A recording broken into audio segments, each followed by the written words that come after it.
ভারতের বর্তমান মুর্শিদাবাদে বাবরি মসজিদ তৈরি করা হচ্ছে, আপনারা খবর পেয়েছেন? গত ডিসেম্বরের 6 তারিখ সেটা মানে বাবরি মসজিদটা তৈরির জন্য চেষ্টা করা হচ্ছে বা একটা জায়গা নির্ধারণ করা হয়েছে। অনেক মানুষ ইট দিয়েছে, অনেক মানুষ টাকা পয়সা বিভিন্নভাবে সাহায্য করছেন, একটা বাবরি মসজিদ তৈরি হচ্ছে। হঠাৎ করে যখন এই বাবরি মসজিদ তৈরি হতে যাচ্ছে, মূলত তো এইটা বাবরি মসজিদ নয়, মুসলমানদের একটা বাবরি মসজিদ ছিল। জোরে বলুন ঠিক কিনা? এটা কোনটা আমার ভাইরা? জহির উদ্দিন মুহাম্মদ বাবর, সম্রাট বাবর নামে আমরা যাকে চিনি, ইনি 1528 সালে তার একজন আপনার মন্ত্রী ছিল, তার নাম হচ্ছে মীর বাকি। এর মাধ্যমে আপনার একটা নদী রয়েছে, যেই নদীর নাম হচ্ছে সরজু। এই সরজু নদীর তীরে 3 গম্বুজ বিশিষ্ট একটা মসজিদ তৈরি করেছিলেন, যার নাম মুঘল, সেই সময়ে সম্রাট মুঘল আমলের কথা, ওই বাবরের আমলে হয়েছিল। এই জন্য এই মসজিদটাকে বাবরি মসজিদ বলা হতো, মানে বাবর তৈরি করেছিল, বাবরের মসজিদ বা সে তৈরি করেছিল, এরকম একটা নামের প্রচলন ঘটে। এই সেই বাবরি মসজিদ 450 বছর পর্যন্ত এই বাবরি মসজিদ নিয়ে কোনো কথা ছিল না, কিন্তু 450 বছর পর হিন্দু মুসলমানদের একটা দাঙ্গা হলো এবং এই বাবরি মসজিদ নিয়ে অনেক মামলা হতে থাকলো। হতে হতে এক পর্যায়ে যে কিছুদিন পূর্বে 2-1 বছর পূর্বে আমরা দেখেছি সেই জায়গাতে রাম মন্দির তৈরি করা হয়েছে। কথা বলুন ঠিক কিনা? আপনারা কি জানেন এই বাবরি মসজিদে ভাঙার জন্য 1992 সালের 6 ডিসেম্বর প্রথম বাবরি মসজিদ ভাঙার জন্য একদল যুবক অনেক লোকজনের সাথে যায়। প্রথম যিনি বাবরি মসজিদ ভেঙেছিলেন, দেখেন কার হেদায়েত কোত্থেকে আসে আমি আপনাকে বলছিলাম। প্রথম যিনি বাবরি মসজিদে শাবল মেনেছিলেন তার নাম হচ্ছে বলবীর সিং। তার নাম কি ছিল? বলবীর সিং। এবং সে তার বন্ধু যোগেন্দ্রনাথ সাথে নিয়ে সর্বপ্রথম দেখবেন, এগুলো পুরাতন ছবিতে দেখা যায়, 2 জন মাথার উপরে আসে ওই গম্বুজের। আর প্রথম যে শাবল মেরেছিল এর নাম হচ্ছে বলবীর সিং। এই বলবীর সিং প্রথম যখন সেই জায়গাতে আঘাত করে বাবরি মসজিদ ভাঙা শুরু করলো, সবাই মিলে এসে বাবরি মসজিদকে ভেঙে মাটির সঙ্গে গুঁড়িয়ে দিল সেই দিন। আর এই বলবীর সিং সে যখন বাবরি মসজিদ ভেঙে বাসায় আসছিল, আসার সময় 2টো ইট সাথে করে নিয়ে এসেছিল। আর এই বলবীর সিং ছিল সেই সময়ের RSS, তাদের হিন্দুত্ববাদী একটা সংগঠন আছে, তাদের একটা দলের নাম ছিল শিবসেনা। সেই শিবসেনার সক্রিয় একজন সদস্য ছিল এই বলবীর সিং। যখন সে বাবরি মসজিদ ভেঙে এসেছে, 2টা ইট নিয়ে এসেছে, ওই পানিপথ একটা জায়গার নাম, ওই জায়গার অফিস ছিল, সেই অফিসে 2 ইটকে সাজিয়ে রাখা হয়েছে এবং তাকে অনেক বাহবা দেওয়া হয়েছিল এই বলবীর সিং এবং তার বন্ধুকে। এই বলবীর সিং যখন মসজিদ ভেঙে বাসায় গিয়ে বাপকে বলছে, মাকে বলছে, বাবরি মসজিদ আজকে আমি ভাঙা শুরু করেছি। বাপ শোনার সঙ্গে সঙ্গে, তার বাবার নাম ছিল দৌলত রাম। এই দৌলত রাম তিনি বলছেন, তুমি কেন মুসলিমদের মসজিদ ভেঙে আসলে? তারা তো আমাদের উপরে কোনো আক্রমণ করে নাই, কোনো সমস্যা করে নাই, কেন তুমি মসজিদ ভাঙলে? তিনি একজন অহিংসক মানুষ ছিলেন, কারণ তারা তাদের মসজিদে আছে, আমরা আমাদের মন্দিরে আছি, তারা তাদের গির্জায় আছে, আমরা আমাদের মসজিদে আছি, তারা তাদের প্যাগোডায় আছে, আমরা আমাদের মসজিদে আসি, তুমি কেন মসজিদটা ভাঙলে? এই বলবীর সিংকে যখন এই কথা বারবার বলতে থাকলো, এক পর্যায়ে বাপ বলল, যদি তুমি এই বাসায় থাকো আমি থাকবো না, না হয় তুমি যদি এই বাসা ছেড়ে চলে যাও তবে আমি এই বাসাতে থাকবো। বাপ ছেলেকে এই কথা যখন বলল, বলবীর সিং মনের দুঃখ নিয়ে বাড়ি থেকে বের হয়ে চলে গেল। আর অল্প কিছুদিনের মধ্যেই তার বাপ দৌলত রাম অল্প কিছুদিনের মধ্যে মারা যায়। এবং বাপ মরার আগে বলেছিল, ওই ছেলে যেন আমাকে আগুন পর্যন্ত না দিতে আসে, আমার শেষ ক্রিয়া কর্মেও যেন সে উপস্থিত না হয়। বলবীর সিং এর অনেক কষ্ট হলো এই কথাটা জানার পর। এক পর্যায়ে তিনি ওই বন্ধুর কাছে গেলেন, তার ওই বন্ধুর নাম হচ্ছে যোগেন্দ্রনাথ। তার কাছে গেলেন, যাওয়ার পরে দেখতে পারলেন যোগেন্দ্রনাথের ব্রেন খারাপ হয়ে গিয়েছিল। বলেন না আউযুবিল্লাহ, মাথা খারাপ হয়ে গিয়েছিল। তবে এক পর্যায়ে যোগেন্দ্রনাথ মুসলমান হয়ে গিয়েছিল। সে আশ্চর্য হলো, তুমি মুসলমান হয়ে গিয়েছো?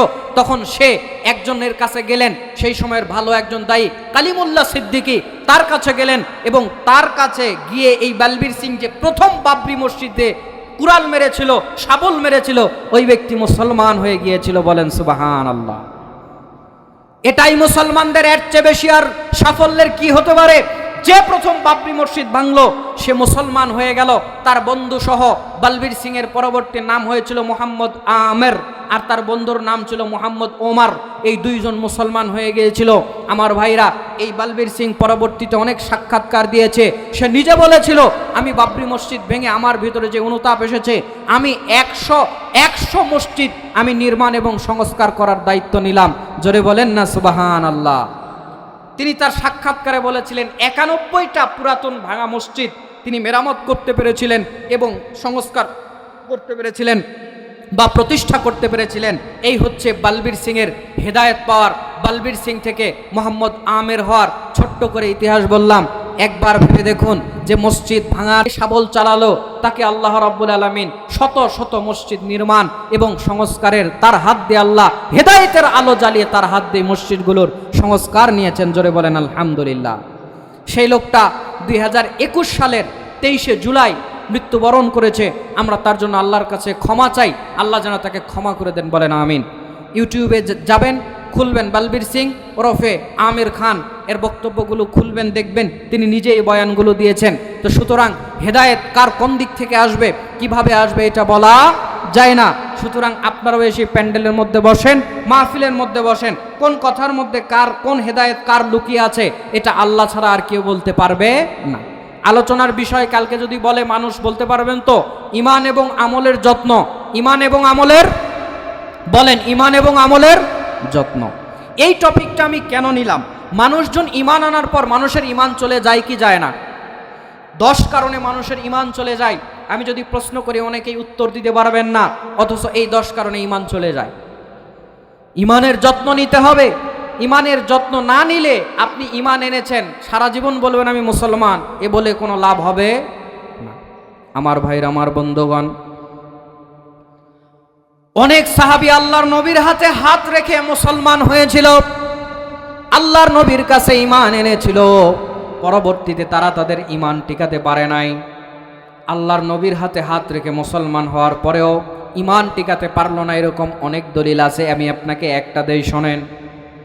আপনি আমি মনে করছেন ঈমান এনে বসে আছি, মনে হয় আল্লাহর জান্নাতে চলে গেছি, আল্লাহর জান্নাতে মনে হয় প্রবেশ করে গেছি। না, আল্লাহর নবী সাল্লাল্লাহু আলাইহি ওয়াসাল্লামের একজন সাহাবী নাম ছিল ইবনু খাতাল।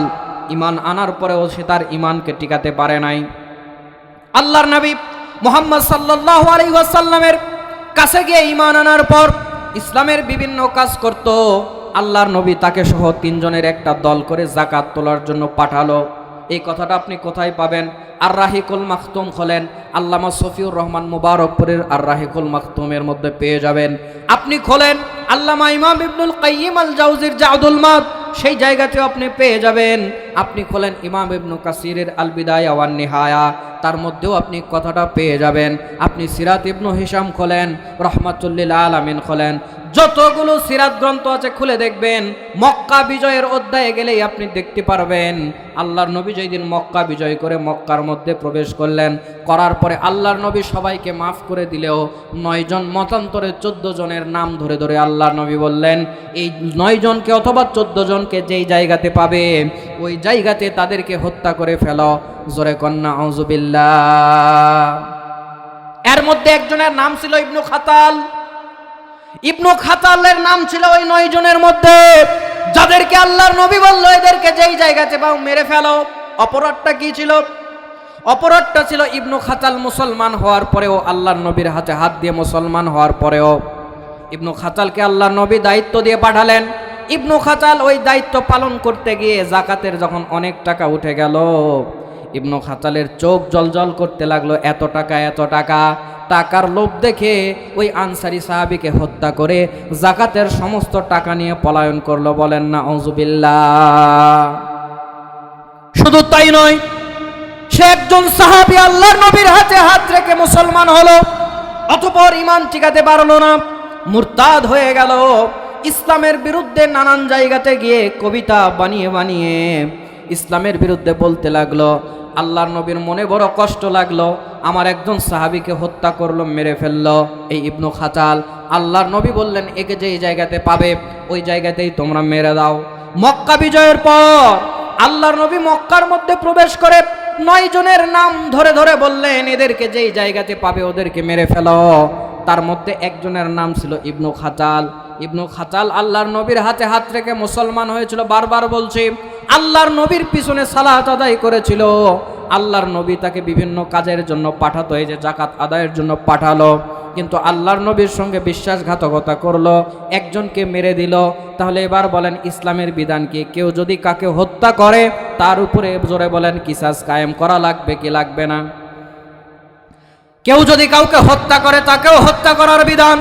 কেউ যদি কারো চোখ নেয় তার চোখ নিয়ে নিতে হবে। কেউ যদি কোনো মানুষের হাতে ক্ষতবিক্ষত করে দেয় তার হাতটাও ক্ষতবিক্ষত করে দিতে হবে। যে যেইভাবে আপনাকে অপ্রয়োজনে মারবে, অপ্রয়োজনীয় ক্ষতি করবে, সেটার কিসাস আদায় করে দিতে হবে। তো ইবনু খাতাল নিরপরাধ একজন মানুষকে মারল, জোরে বলেন তার উপরে কিসাসের বিধান আছে না নাই? শুধু তাই নয়, মুরতাদ হয়ে গেল। আল্লাহ নবী মক্কার মধ্যে প্রবেশ করলেন, ইবনু খাতালকে মারার জন্য যখন বললেন, ইবনু খাতালের কানে যখন চলে গেল, ইবনু খাতাল তখন বুঝতে পারলো বাঁচার উপায় নাই। ইবনু খাতাল কাবা ঘরের গিলাফ ধরে কাদা শুরু করে দিয়েছে। কাবা ঘরের গিলাফ ধরে, কাবা ঘরের গিলাফ ধরে যখন কাঁদে, কাবা ঘরের গিলাফ ধরে যখন জড়ায়ে ধরে বসে থাকে, কারণ তার ধারণা হলো কাবা ঘরের ভিতরে আমাকে এসে কেউ মারবে। কাবা ঘরের গিলাফ আপনারা চিনেন, এই যে কাবা ঘরের গায়ে একটা কালো গিলাফ আছে না নাই? ওই গিলাফ এখন থেকে নয়, পূর্ববর্তীদের থেকেও ছিল। তো ওই কাবা ঘর ধরে, কাবা ঘরের গিলাফ ধরে বসে আছে ভয়ে ভয়ে, এই নিয়তে বসে আছে যে কাবা ঘরের মধ্যে আমাকে কেউ মারবে না। এমন চিন্তা, সুবহানাল্লাহ কয়, নাউজুবিল্লাহ কয়, সুর শুনে যে খালি সুবহানাল্লাহ বলে যাচ্ছে। এই জন্য তো সুর দিয়ে ওয়াজ করলে সব হারায় ফেলে। সহজে আমি সুর দিয়ে ওয়াজ করি না, লাগলে বলি, না হলে নাই। খুব একটা ফজিলত নাই সুর দিয়ে ওয়াজ শোনার। ইবনু খাতাল কাবা ঘরের গিলাফ ধরে বসে আছে। কেন বসে আছে? কারণ বিধান হলো কাবা ঘরের চত্বরের মধ্যে খুনাখুনি করা, রক্তপাত করা জায়েজ নয়। আমার ভাইরা, কোরআনে আয়াত রয়েছে সূরা আলে ইমরান 3 নম্বর সূরা 97 নম্বর আয়াতে আল্লাহ রাব্বুল আলামিন বলছেন, ওমান দাখালাহু কানা আমিনা, যে ব্যক্তি এই এরিয়ার মধ্যে প্রবেশ করবে তাকে আল্লাহ বলছে নিরাপত্তা দিয়ে দেওয়া হয়েছে। জোরে বলুন সুবহানাল্লাহ।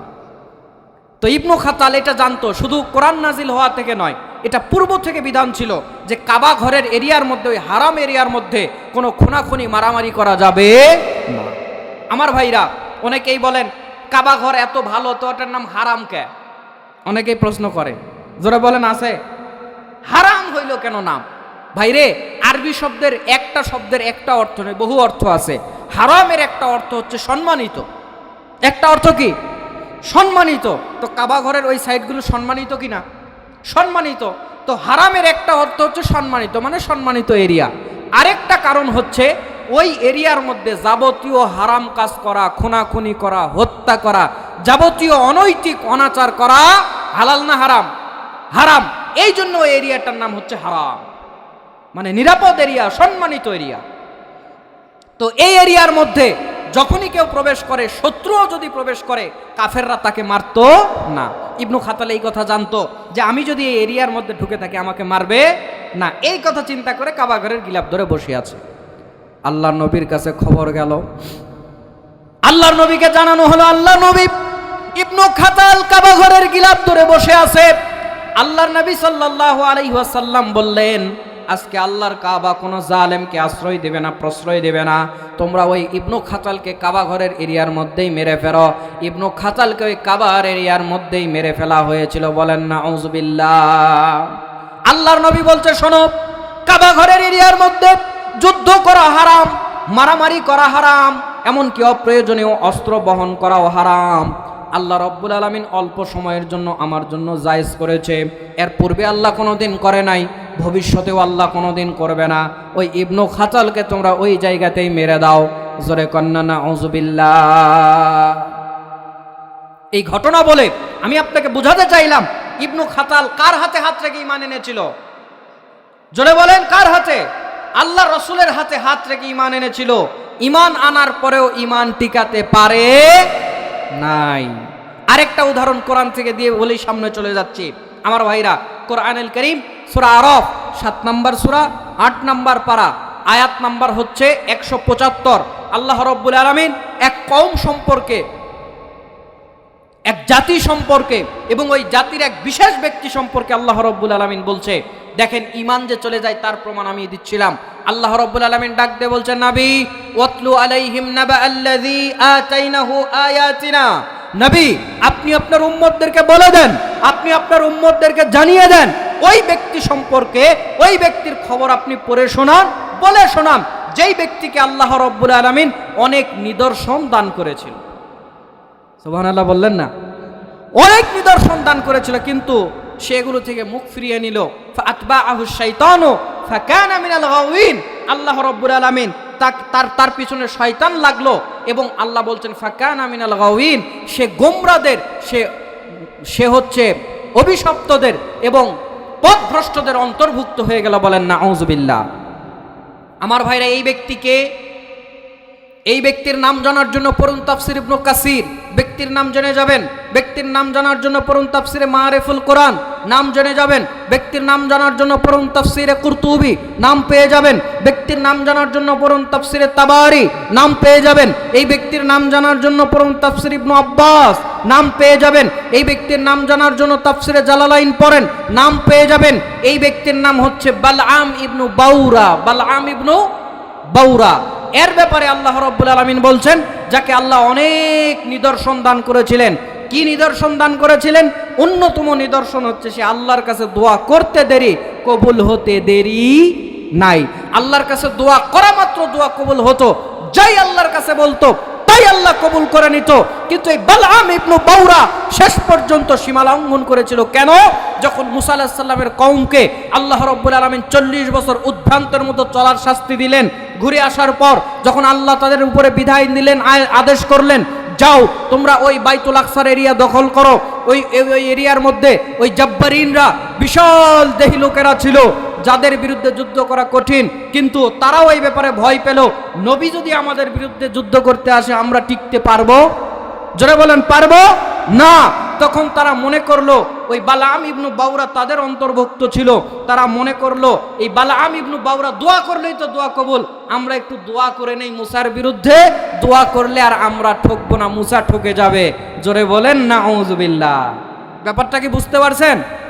এই বালআম ইবনু বাউরা ওই জাব্বারিনদের অন্তর্ভুক্ত ছিল।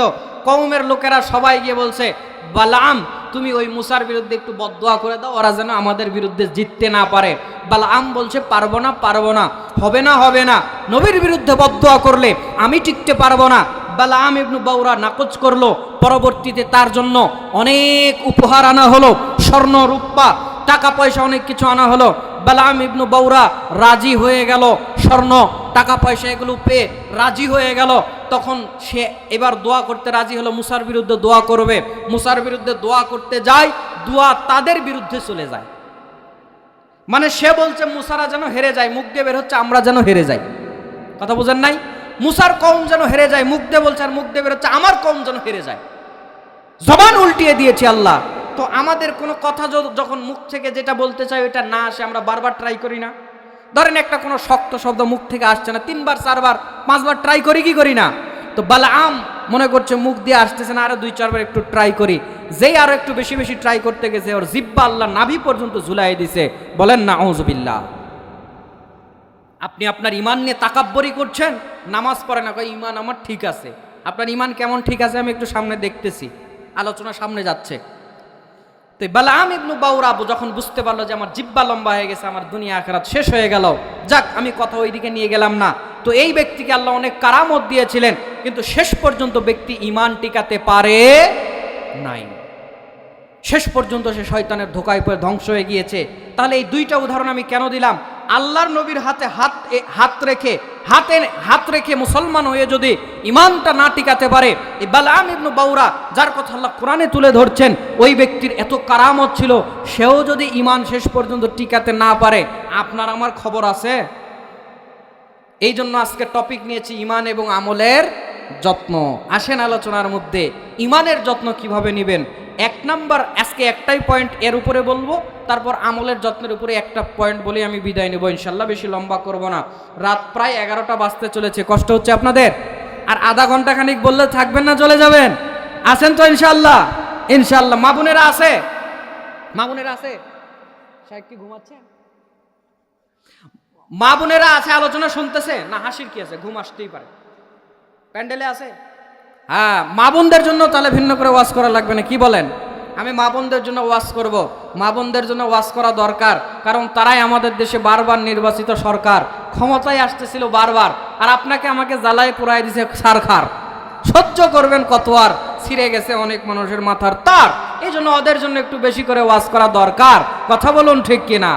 কিন্তু মা বোনদেরকে বুঝানো, জোরে বলেন, সহজ না কঠিন? সহজ না কঠিন? সহজ। বিয়ে করছো, করলেই বুঝবা সহজ না কঠিন। যারা বিয়ে করছেন তারা বলেন বুঝানো সহজ না কঠিন? কারণ তারা সৃষ্টিগত বাঁকাহার, হাদিসে আছে সৃষ্টিগত বাঁকাহার। আমার ভাইরা, তারা যে কি পরিমাণ বাঁকা, আমি একটা গল্প পড়েছিলাম, বুদ্ধিমান রাধুনী, আমি একটা গল্প পড়েছিলাম, ইংরেজিতে গল্পটা ছিল, আমি বাংলায় অনুবাদ করে বলছি এক লাইনে। দেখেন তারা যে কতটা বুঝতে, মানে আপনার মানে কতটা যে বাঁকাহার। এটা একটা যদিও গল্প, তবে শিক্ষণীয় ব্যাপার আছে। একটা মানুষ বাজার থেকে হাঁস কিনে এনেছে, এনে বলছে বউ হাঁসটা রান্না বান্না করবে, আমি এসে গোসল করে খাওয়া দাওয়া করব, দাবি আমার একটাই, হাঁসের 2টা রান আমাকে দিবা, পুরা হাঁসটা তোমরা পরিবারের লোকজন সবাই খাও। তার দাবিটা কি খুবই খারাপ? জোরে বলেন, দাবিটা খুবই খারাপ। হাঁসটা পুরা তোমরা পরিবারের রান্না করে খাও, শুধু রান 2টা আমাকে দিও। জামাই মানে বোঝেন স্বামী। স্বামী, একজন স্বামী তার স্ত্রীকে বাজার করে এনে বলছে হাঁসটা দিয়ে যে রান্না করে রাখো, 2টা রান শুধু আমাকে দিবা। বউ রান্না বান্না করে এবার লবণ পরীক্ষা করবে। দেখবেন হাঁস মুরগির রান যদিও 2টা, কিন্তু নাড়াচাড়া করলে ওই 2টাই শুধু উপরে ঘোরাফেরা করে, আর দেখতে ওই 2টাই মজাদার। মনে হয় এইটার মধ্যে সবচেয়ে বেশি স্বাদ লুকায় আছে। জোরে বলুন ঠিক কিনা? তোর বউ ভাবলো একটা রানই খেয়ে নিছে। তো রান আর কয়টা আছে? একটা। স্বামী খেতে বসেছে, তো বউ এখন একটা রান দিছে, স্বামী বলছে আর একটা রান কোথায়? বউ বলছে তুমি যে হাঁস কিনছো, এর হাঁসের ঠ্যাং একটাই। বলছে কি আশ্চর্য কথা, 2 পা ধরে আমি বাজার থেকে নিয়ে আসলাম, আর তুমি বলছো রান একটাই, কি আশ্চর্য কথা। বলছে না, আপনি যে হাঁস কিনছেন ওই হাঁসের ঠ্যাং একটাই। বউকে এবার বলছে হাঁসের ঠ্যাং যে একটা তুমি প্রমাণ দিতে পারবে? বলে অবশ্যই পারবো। বলছে চলো হাঁসের ঠ্যাং একটা তুমি আমাকে প্রমাণ দিবা। স্বামী বলছে কি বলেন, একটা ঠ্যাং প্রমাণ দিতে পারবে? দেখেন কেমন বাঁকা, আর ও প্রমাণ ঠিকই দেয়।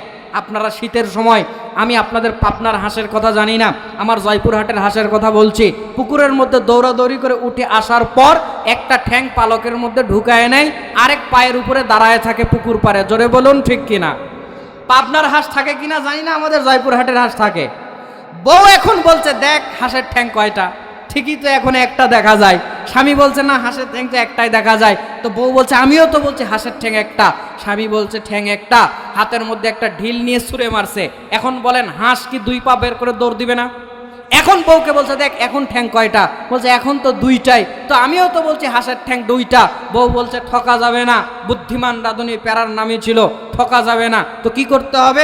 স্বামীকে এবার প্রশ্ন করছে, বাজার থেকে যখন তুমি হাঁস কিনেছিলে ওই হাঁসের দিকে কি তুমি ঢিল ছুড়ছিলা? কয় না, তা তো ছুরি নাই।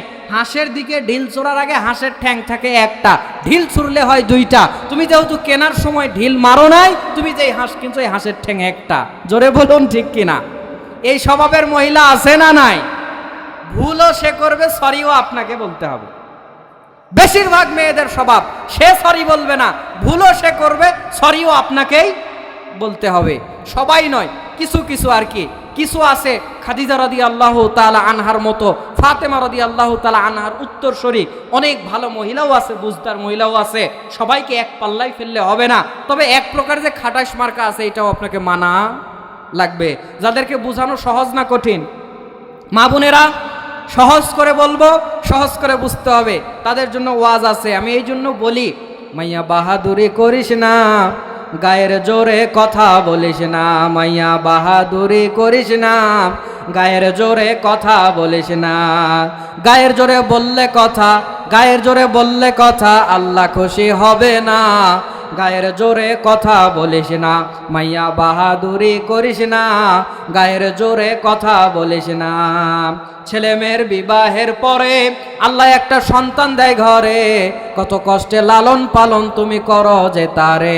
আবার স্বামী তোমায় তালাক দিলে, স্বামী তোমায় তালাক দিলে সন্তানের ভাগী হও না। গায়ের জোরে কথা বলিস না, মাইয়া বাহাদুরি করিস না, গায়ের জোরে কথা বলিস না। আদমের বাঁকা একটি হার, তা থেকে নারী যে তৈয়ার, রসুলের হাদিসেতে আছে সমাচার। কথা বলুন ঠিক কিনা? আদমের বাঁকা একটি হার, তা থেকে নারী যে তৈয়ার, রসুলের হাদিসেতে আছে সমাচার। তাহলে পুরুষ থেকে নারীর সৃষ্টি, পুরুষ থেকে নারীর সৃষ্টি, নারী থেকে পুরুষ না। গায়ের জোরে কথা বলিস না, মাইয়া বাহাদুরি করিস না, গায়ের জোরে কথা বলিস না। স্বামী তোমার অমূল্য রতন, তুমি তারে করিবা যতন, মিষ্টি মিষ্টি কথা বলে জয় করিবা মন। কথা বলুন ঠিক কিনা? যেই মহিলার স্বামী নাই তাকে জিজ্ঞেস করেন, অথবা স্বামী মরে গেছে বিদেশ গেছে তাকে জিজ্ঞেস করেন স্বামীর কত গুরুত্ব। যেই মেয়ের স্বামী মারা গেছে বা তালাক হয়েছে, বাবার বাড়িতে এসে থাকে, বাবার বাড়িতে এসে আগের মতো আর সম্মান ইজ্জত নাই। বাপও দেখতে পারে না, মাও দেখতে পারে না, ভাই ভাবি তো পারেই না। কথা বলুন ঠিক কিনা? এই জন্য আমি বলি, স্বামী তোমার অমূল্য রতন, তুমি তারে করিবা যতন, মিষ্টি মিষ্টি কথা বলে জয় করিবা মন। তাই আব্দুল মুক্তাদির কয় ডাকিয়া, আব্দুল মুক্তাদির কয় ভাবিয়া, স্বামীর খেদমত ভুইল না, গায়ের জোরে কথা বলিস না, মাইয়া বাহাদুরি করিস না, গায়ের জোরে কথা বলিস না। কথা বলেন ঠিক কিনা? লিল্লাহে তাকবীর, লিল্লাহে তাকবীর। আবার ভাইরা বলছিলাম ইমান আমলের যত্ন, এটা বলে মা বোনদের জন্য আলোচনাতে যাব ইনশাআল্লাহ। তাহলে ইমান চলে যায়, ইমান চলে যাওয়ার সবচেয়ে বড় কারণ হচ্ছে শিরিক। জোরে বলুন কি? শিরিক। শিরিক করলে ওই ব্যক্তির আর ইমান থাকে না। সূরা মায়েদা 5 নম্বর সূরার 72 নম্বর আয়াতে আল্লাহ রাব্বুল আলামিন বলছেন, ইন্নাহু মাইয়ুশরিক বিল্লাহ ফাকাদ হারামাল্লাহু আলাইহিল জান্নাহ। যেই ব্যক্তি শিরিক করে, যেই ব্যক্তি আল্লাহর সঙ্গে অংশীদার স্থাপন করে, ওই ব্যক্তির কে আল্লাহ রাব্বুল আলামিন বলছেন ওই ব্যক্তির উপরে জান্নাত হারাম হয়ে যায়, জাহান্নাম ওই ব্যক্তির উপরে ওয়াজিব হয়ে যায়। জোরে বলেন নাউযুবিল্লাহ। শুধু তাই নয়, কোরআন আল করিম সূরা নিসা 4 নম্বর সূরার 48 নম্বর আয়াত, কোরআন আল করিম সূরা নিসা 4 নম্বর সূরার 116 নম্বর আয়াতে আল্লাহ বলছেন, ইন্নাল্লাহা লা ইয়াগফিরু আন ইউশরাকা বিহি। আল্লাহ বলছেন নিশ্চয় আমি আল্লাহ যারা শিরিক করে, শিরকের গুনাহ যারা করে, আমি তাদেরকে মাফ করি না, তাদেরকে ক্ষমা করি না। হ্যাঁ, যদি শিরিক করে দুনিয়াতে তওবা করে ক্ষমা হবে, কিন্তু শিরিক করে যদি তওবা ছাড়া মরে যায় কোনো ক্ষমা নাই। শুধু তাই নয়, কোরআন আল করিম সূরা লোকমান 31 নম্বর সূরার 13 নম্বর আয়াতে আল্লাহ রাব্বুল আলামিন ডাক দিয়ে বলছেন, লোকমান আলাইহিস সালামের কথাগুলো তুলে নিয়ে এসে বলছেন, ইয়া বুনাইয়া লা তুশরিক বিল্লাহ ইন্নাশ শিরকা লা যুলমুন আযীম। লোকমান আলাইহিস সালাম তার ছেলেকে নসিহত করেছিলেন। সূরা লোকমানের 17 নম্বর আয়াত খোলেন, 31 নম্বর সূরা 17 নম্বর আয়াত। আল্লাহ বলছেন লোকমান আলাইহিস সালাম তার সন্তানকে বলেছিল, হে আমার বৎস, আমার কলিজার টুকরা সন্তান, আল্লাহর সঙ্গে শিরিক করো না। শিরিক হচ্ছে চরম জুলুম, শিরিক হচ্ছে আল্লাহর উপরে জুলুম করা। বলেন নাউযুবিল্লাহ। পৃথিবীর মধ্যে সবচেয়ে বড় গুনাহ হচ্ছে শিরিক। আল্লাহর নবী 1 নম্বরে রেখেছেন শিরিককে। শুধু তাই নয়, ইমাম শামসুদ্দিন যাহাবির একটি কিতাব রয়েছে, কিতাবুল কাবায়ের। এই কিতাবুল কাবায়ের খোলেন, কবিরা গুনার সিরিয়াল নিয়ে এসেছেন।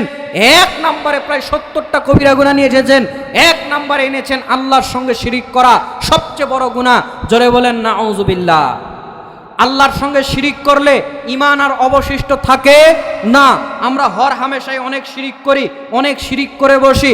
আমার ভাইরা, যদি আপনি শিরিক করে মরে যান, আল্লাহ রাব্বুল আলামিনের দরবারে আপনার আর এক অংশ কিছু বলার সুযোগ থাকবে না। শুধু তাই নয়, আপনি যদি আল্লাহর সঙ্গে শিরিক করেন, সহিহ মুসলিম 7205 নম্বর হাদিস, আল্লাহ নবী বলছেন কোন ব্যক্তি যদি শিরিক করে আল্লাহর সাথে, এই শিরিককারীর আমলনামার মধ্যে কোনো নেকি থাকে না, সবগুলোকে আল্লাহ রাব্বুল আলামিন বরবাদ করে দেয়। আল্লাহ বলছেন কোন ব্যক্তি ইবাদত আমল করলো, হাদিসে কুদসি আল্লাহ নবী বলছেন, আল্লাহ বলেন কোন ব্যক্তি ইবাদত আমল করলো আর তার সঙ্গে শিরিক করলো, আল্লাহ বলছেন তারাকতুহু ওয়া শিরকাহু, আমি আল্লাহ তাকে বর্জন করি, তার শিরিককে বর্জন করি। বলেন নাউযুবিল্লাহ। এখানে যারা জ্ঞানী আছেন সূক্ষ্ম একটা তথ্য শুনে রাখেন। আল্লাহর নবী বললেন, আল্লাহ বলেন যে ব্যক্তি ইবাদত আমল করার সাথে সাথে শিরিক করলো, তার মানে ইবাদত আমলও করছে, শিরিকও করছে। আল্লাহ বলার সময় কি বলল? আমি ওই ব্যক্তিকে বর্জন করি এবং তার শিরিককে বর্জন করি। আল্লাহ কিন্তু বলে নাই আমি তাকে বর্জন করি, তার আমল বর্জন করি, এই কথা বলছে। আল্লাহ বলছেন আমি তাকে বর্জন করি এবং তার শিরিককে বর্জন করি। তার মানে শিরিক করলে আমল নামার মধ্যে আর কোনো নেকি থাকে? সব ক্লিয়ার, ইমানও নাই, আপনার কোনো নেকিও নেই, আপনি একবারে হিন্দুদের মতো, কিচ্ছু নাই, সব ফাঁকা। তাহলে শিরিক করা যাবে? ইব্রাহিম আলাইহিস সালাম, স্বয়ং নবী ইব্রাহিম আলাইহিস সালাম, তার বাপ মুশরিক হওয়ার কারণে পরকালে কোনো উপকারে আসতে পারবে না। 3350 নম্বর হাদিস। আপনি পীর সাহেবের আশায় চেয়ে আছেন বাবা আপনাকে উদ্ধার করবে, স্বয়ং ইব্রাহিম আলাইহিস সালাম তার বাপকে বাঁচাতে পারবে না। ইব্রাহিম আলাইহিস সালাম তার বাপকে বাঁচাতে পারবে না। দলিল আমি বললাম, খোলেন 3350 নম্বর হাদিস, বুখারী খোলেন, আপনি পেয়ে যাবেন হাদিসটা। ইব্রাহিম আলাইহিস সালাম হাসরের ময়দানে আল্লাহকে ডাক দিয়ে বলবে, ইব্রাহিম আলাইহিস সালাম দেখবে তার বাপকে জিনজিরি দিয়ে বেঁধে তার বাপকে বাধাই করে নিয়ে জাহান্নামের মধ্যে নিয়ে যাওয়া হচ্ছে। ইব্রাহিম আলাইহিস সালাম দেখে ব্যথিত হবে, কষ্ট পাবে, তিনি পেয়ে তখন ইব্রাহিম আলাইহিস সালাম তার বাপকে বলবে, আজরকে বলবে, আব্বা আমি কি আপনাকে বলি নাই আপনি আমার বিরুদ্ধাচরণ করবেন না? আমি যেটা বলছি আপনি মেনে নেন, আমার উপরে ঈমান আনেন, আল্লাহকে বিশ্বাস করে নেন। তখন আজর বলবে, বুখারীর হাদিস, তখন বলবে বেটা ইব্রাহিম এখন তুমি যা বলবে ওইটাই মেনে নেব। তখন আল্লাহ রাব্বুল আলামিনের কাছে ইব্রাহিম আলাইহিস সালাম বলবে, আল্লাহ আপনি বলেছেন ইব্রাহিমকে অপমান করবেন না, আমি নবী ইব্রাহিম, আমার বাপ জাহান্নামে যাবে, এর চেয়ে বড় অপমান আর কিছু হতে পারে না। হাসরের ময়দানে ইব্রাহিম আলাইহিস সালাম যখন তার বাবার সঙ্গে দেখা হয়ে যাবে, আজরের সঙ্গে দেখা হয়ে যাবে, বাবা তখন বলবে বেটা তুমি যা বলবে আমি মেনে নেব, আর কোনো সমস্যা নেই। তখন ইব্রাহিম আলাইহিস সালাম আল্লাহর কাছে বলবে, আল্লাহ আপনি বলেছেন আপনার নবী ইব্রাহিমের ইজ্জত আপনি রক্ষা করে দিবেন, তাকে অপমান করবেন না। আমি নবী হয়ে আমার বাপ জাহান্নামে যাবে আর আমি জান্নাতে যাব, এর চেয়ে বড় অপমান আর কিছু হতে পারে না। আমার ভাইরা, তখন আল্লাহ রাব্বুল আলামিন ইব্রাহিম আলাইহিস সালামকে ডাক দিবেন। আল্লাহর দিকে মনোনিবেশ করার পর ইব্রাহিম আলাইহিস সালামকে বলা হবে, ইব্রাহিম তুমি একটু তাকায় দেখো। ইব্রাহিম আলাইহিস সালাম বাপের দিকে তাকায় দেখবে, একটু আগেই বাপ ছিল, কিন্তু একবার চোখ সরায়নি, আরেকবার তাকায় দেখে রক্ত দিয়ে মাখা একটা নোংরা প্রাণী ওই জায়গাতে পড়ে আছে, ওর বাপের জায়গাতে। জোরে বলেন না আউযুবিল্লাহ। আল্লাহ বলল, ইব্রাহিম আমি কাফেরদের জন্য, মুশরিকদের জন্য জান্নাত হারাম করে দিয়েছি। ওই যে দেখো তোমার বাপ আর বাপ নাই, একটা নোংরা প্রাণী আল্লাহ রাব্বুল আলামিন বানায় দেবে। এখন তো এটাকে তুমি বাপ বলতে পারবে না, ওই নোংরা প্রাণীকে টেনে নিয়ে গিয়ে জাহান্নামের মধ্যে ফেলে দেওয়া হবে। জোরে কন্না আউযুবিল্লাহ। তাহলে ইব্রাহিম আলাইহিস সালাম শিরিক করার কারণে তার বাপকেও বাঁচাতে পারবে না। শুধু তাই নয়, যারা শিরিক করবে আল্লাহর নবী সাল্লাল্লাহু আলাইহি ওয়াসাল্লাম ডাইরেক্ট তাদের জন্য বলে দিয়েছেন, মিশকাতুল মাসাহাবে প্রথম খণ্ডের 38 নম্বর হাদিস, আল্লাহর নবী বলেছেন, মান মাতা ইউশরিকু বিল্লাহি শাইয়ান দাখালান নার। যেই ব্যক্তি আল্লাহর সঙ্গে শিরিকে লিপ্ত হয়ে যাবে, বিন্দু পরিমাণ শিরিক করবে, ওই ব্যক্তি জাহান্নামের মধ্যে চলে যাবে। আল্লাহর নবী অপর পৃষ্ঠে বলেন, আল্লাহর নবী বলেছেন যে মান মাতা লা ইউশরিকু বিহি শাইয়ান দাখালাল জান্নাহ। যেই ব্যক্তি আল্লাহর সঙ্গে বিন্দু পরিমাণ শিরিক করবে না, ওই ব্যক্তি জান্নাতে যাবে। মান মাতা ইউশরিকু বিল্লাহি শাইয়ান দাখালান নার। আর যেই ব্যক্তি আল্লাহর সঙ্গে বিন্দু পরিমাণ শিরিক করবে, আমার আল্লাহ ওই ব্যক্তিকে জাহান্নামের মধ্যে ফেলে দিবে। আওয়াজ করে বলেন না আউযুবিল্লাহ। ভাইজান সংক্ষিপ্ত করেই বললাম। তাহলে কোরআনের এই আয়াতগুলো এবং হাদিসগুলো থেকে বোঝা যায়, একটা মানুষ যদি আল্লাহর সঙ্গে শিরিক করে, ওই ব্যক্তির ঈমান কিন্তু অবশিষ্ট থাকে না। তাহলে আপনার আমার যদি ঈমানের সঙ্গে শিরিক হয়, তাহলে আমরা কি আল্লাহর সামনে টিকতে পারবো? সূরা ইউসুফের 106 নম্বর আয়াতে আল্লাহ রাব্বুল আলামিন বলছেন, দুনিয়ার মধ্যে এমন অনেক মানুষ আছে যারা ঈমানের দাবি করে, ঈমান এনেছি বলে আবার ঈমানের সঙ্গে শিরিকও করে। সুতরাং কেউ যদি ঈমানের সঙ্গে শিরিক করে জান্নাতে যেতে পারবে? আওয়াজ করে বলেন। কেউ যদি শিরিক করার আমলনামাতে কোনো নেকি থাকবে, তার মানে যেই ব্যক্তি মুশরিক হবে ওই ব্যক্তি ঈমানের হেফাজত করতে পারে নাই, ওই ব্যক্তি জাহান্নামের মধ্যে চলে যাবে। জোরে বলেন নাউযুবিল্লাহ।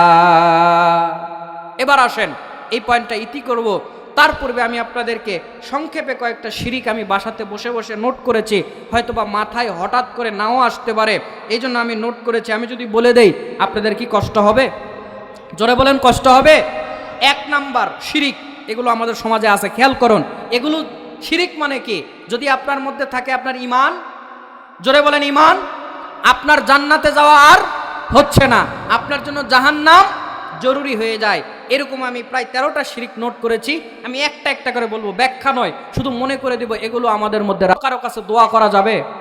অনেক সময় আপনি দেখবেন, আমি সিলেটে গিয়ে দেখেছি, শাহজালালের মাজারে আমি সিলেটে প্রোগ্রাম করতে গিয়ে দেখেছি মানুষজন ওই কবরের কাছে গিয়ে হাত তুলে বাবার কাছে গুনগুন করে চাচ্ছে, কথাগুলো শোনা যাচ্ছে, গুনগুন করে চাচ্ছে। জোরে বলেন তাদের ঈমান থাকবে? আমার ভাইরা, ভাই কথা বলা যাবে না।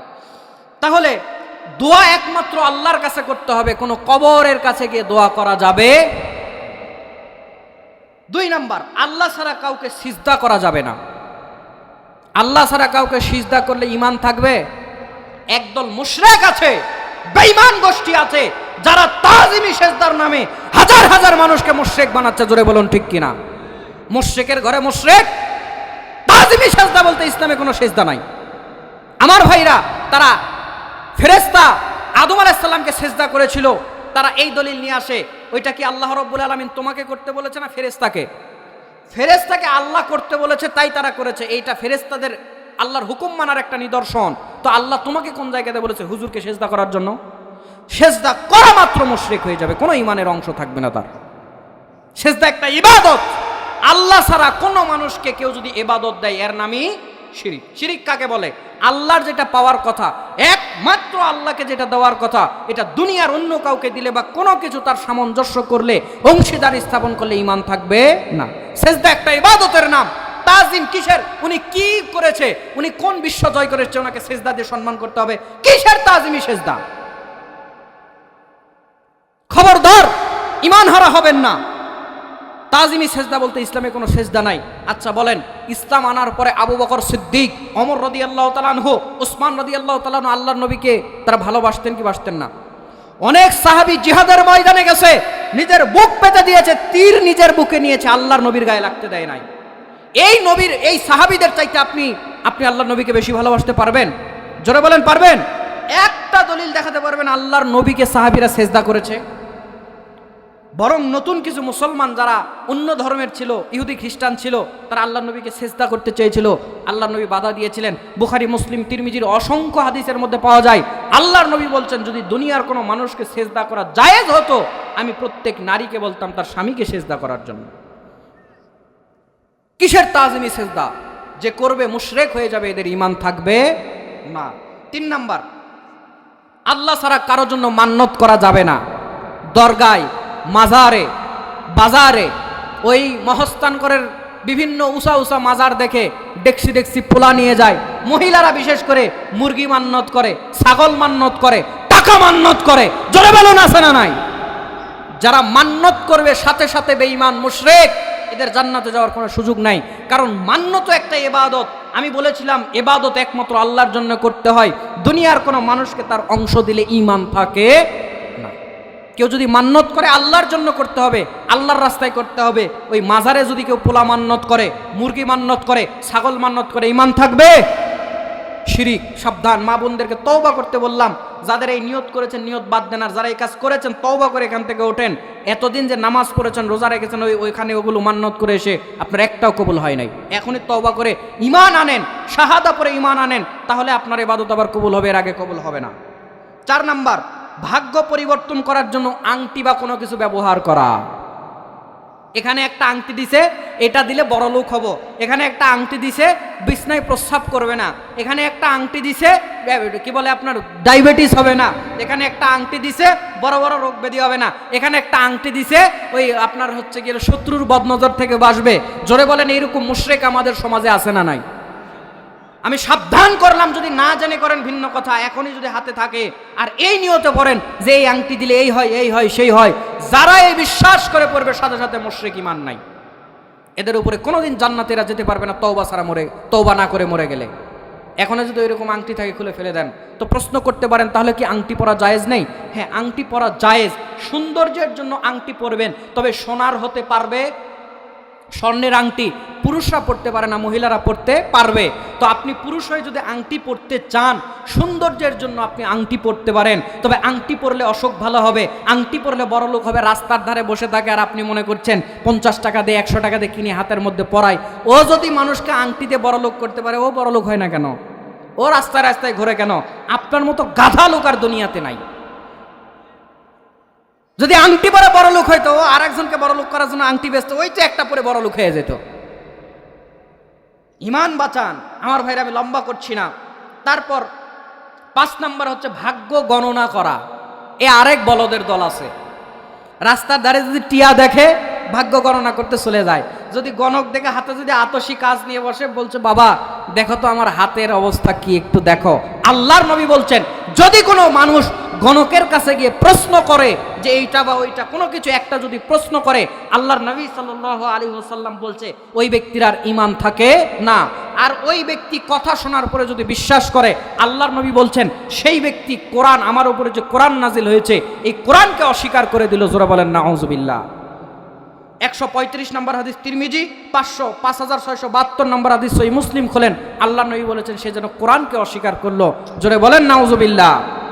আচ্ছা, আপনি যে ওই বাবার কাছে গিয়ে হাত দেখালেন, বা বাংলাদেশে বলবো না, বাংলাদেশেও বলি, বাংলাদেশ সব পৃথিবীতে অনেক মানুষের হাত নাই, এরকম মানুষ আছে না নাই? হাতের মধ্যে ভাগ্য আছে এই কথা আপনাকে কে বললো? যার হাতই নাই ওর ভাগ্য কই? ও তো না খেয়ে মরার কথা। ফেসবুকে একজনকে দেখা যায় মিরাজ আফ্রিদি, 2টা হাতই নাই, দেখেছেন আপনারা?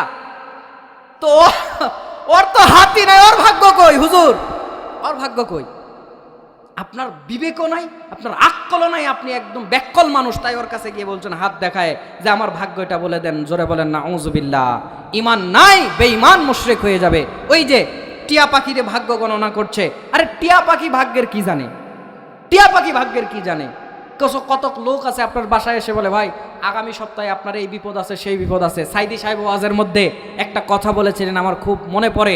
সাইদি সাহেব দুনিয়ার মধ্যে বললেও ভুল হবে না, বাংলাদেশের মধ্যে তো বটেই, পৃথিবীর বুকে এক উজ্জ্বল নক্ষত্র ছিল। কথা বলেন ঠিক কিনা?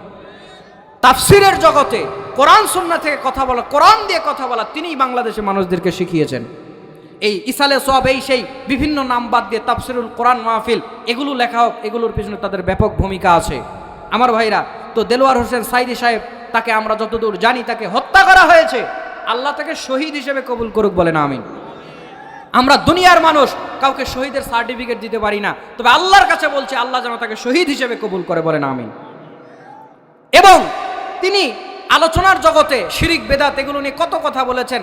আমরা অনেকেই সাইদির ভক্ত আছি ভাই, কিন্তু সাইদির কথাগুলো মানি না। সাইদি সাহেব কত আগে বলে গেছে কুলখানি করা, চল্লিশা করা, মিলাদ করা, কিয়াম করা, এগুলো সুন্নাত না বেদাত? তাও তো ছাড়তে পারেন নাই, খাওয়ার জন্য চলে গেছেন চল্লিশা কুলখানি। খালি সাইদিরে ভালোবাসি, সাইদির জন্য জীবন দিব, কথাগুলোও তো মানা লাগবে। তো সাইদি সাহেব একটা উদাহরণ দিতেন যে কোনো গণক যদি এসে বলে, তোমার বাসাতে কেউ যদি এসে বলে আপনার কপালে খারাপ কিছু আছে, ওর গালে একটা থাপ্পড় মেরে দিবা। কেন মেরে দিবা? বলবে আমার ওই 6 মাস পরের ফাড়া দেখতে পারতেছেন, বিপদ দেখতে পারতেছেন, সকালে যে আমি একটা কষাই আপনার গালে থাপ্পড় মারবো এটা আপনি জানতেন না?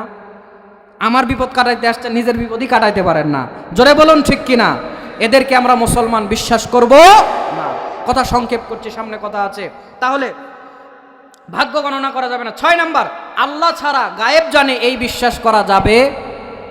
আল্লাহ নবী গায়েব জানে? একদলের বিশ্বাস আছে। কোরআনে আল্লাহ স্পষ্ট করে দিয়েছেন, কুল্লা ইয়ালামু মান ফিস সামাওয়াতি ওয়াল আরদি গায়বা ইল্লাল্লাহ। আসমান এবং জমিনের মধ্যে, নবী আপনি বলে দেন, আসমান এবং জমিনের মধ্যে একমাত্র আল্লাহ ছাড়া কেউ গায়েব জানে। জিনেরাও গায়েব জানে না, মনে রাখবেন। এখানে একটা আকীদার প্রশ্ন, আপনারা যদি মনে করেন জিন গায়েব জানে, আপনি বেঈমান। আপনি কি মুশরিক, বেঈমান। জিনও গায়েব জানে না, শয়তানও গায়েব জানে না। শয়তান মূলত জিনের আরেকটা রূপের নামই হচ্ছে শয়তান। খারাপ জিনগুলোই হচ্ছে শয়তান, শয়তান ভিন্ন কোনো প্রজাতি নয়। আমার কোনোদিন সুযোগ হলে আপনাদেরকে সেই দিন বলবো, জিন এবং ফেরেশতা জগৎ একটা আলোচনায় করা যাবে। তো মূলত এই শয়তান হচ্ছে জিনের খারাপ রূপগুলো। তো এখন এই জিনেরাও আপনার হচ্ছে কি হলো গায়েব জানে না। আপনারা অনেকে গণকের কাছে যান, মনে করেন তারা গায়েব জানে, দুই চারটা বলে দেয়, লেগেও তো যায়। ওগুলো আসলে আমাদের জয়পুরহাটের ভাষায় বলে ঝড়ে বক মরে ফকিরের কেরামতি বাড়ে। আল্লাহর নবী বলছেন তারা এই গণকরা কিভাবে দুই একটা কথা মিলে যায়।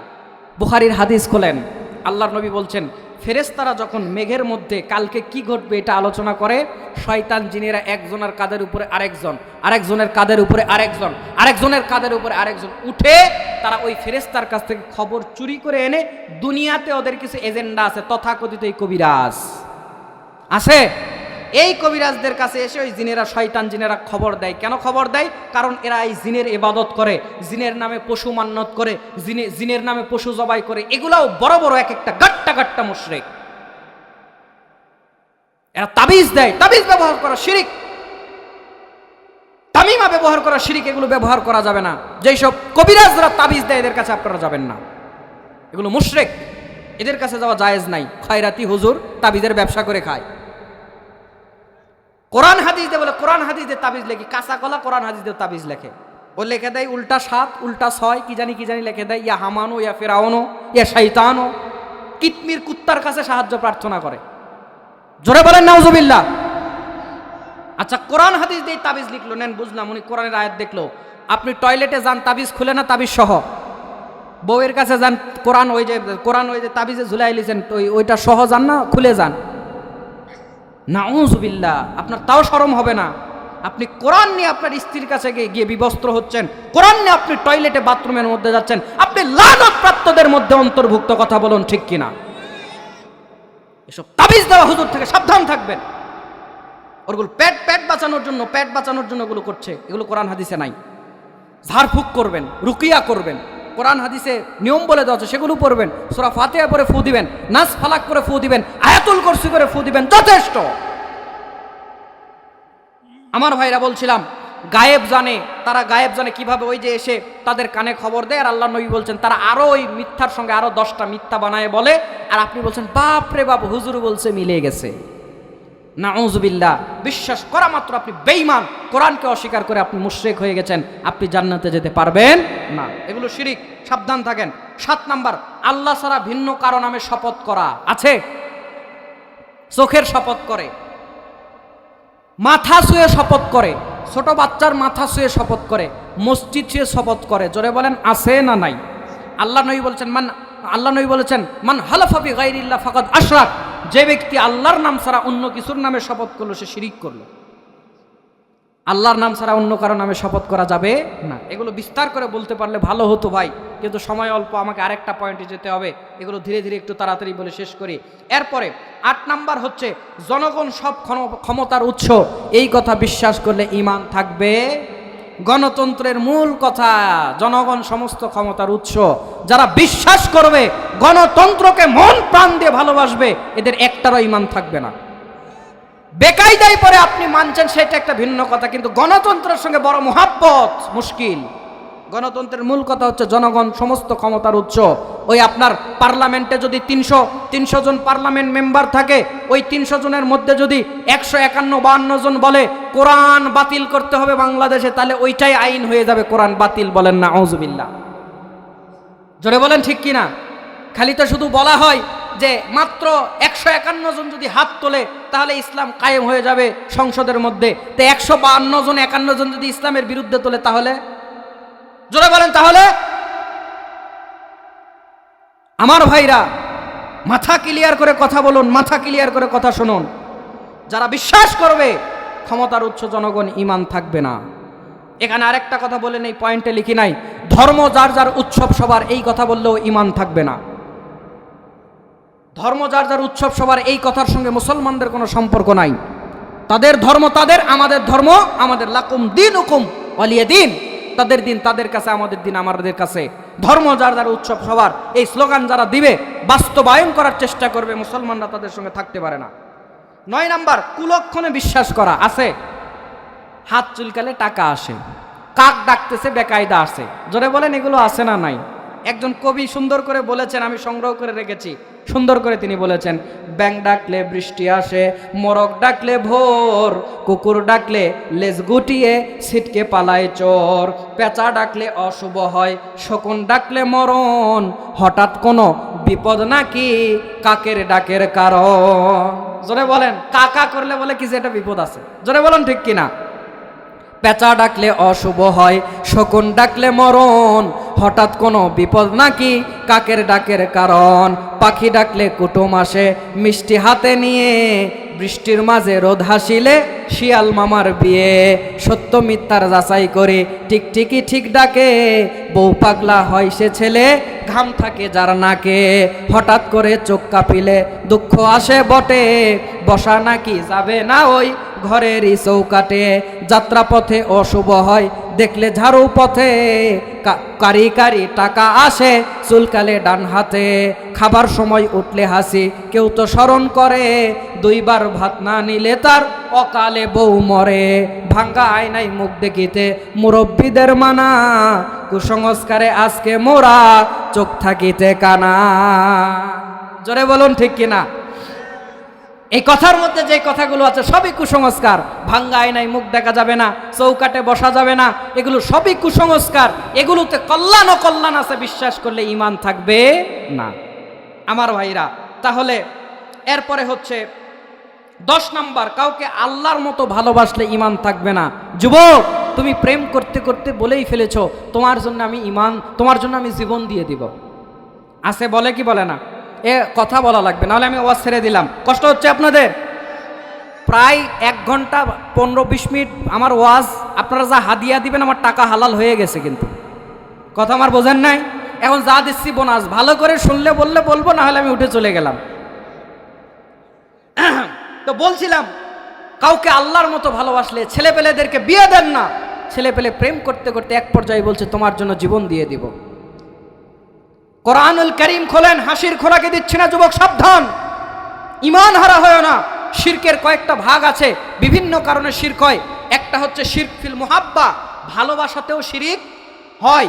যেই ব্যক্তি ওই যে ভালোবাসতে গিয়ে বলেই ফেলছে তোমার জন্য জীবন দিয়ে দিব, এই ছেলের এই মেয়ের তো ঈমান থাকার কথা নয়। আল্লাহ কোরআনুল কারীমে বলছে, হে নবী আপনি বলে দেন, কুল ইন্না সলাতি ওয়া নুসুকি ওয়া মাহইয়ায়া ওয়া মামাতি লিল্লাহি রাব্বিল আলামিন। হে নবী আপনি বলে দেন, আপনার সালাত, আপনার কুরবানি, আপনার ইবাদত, আপনার জীবন, আপনার মৃত্যু একমাত্র আল্লাহর জন্য।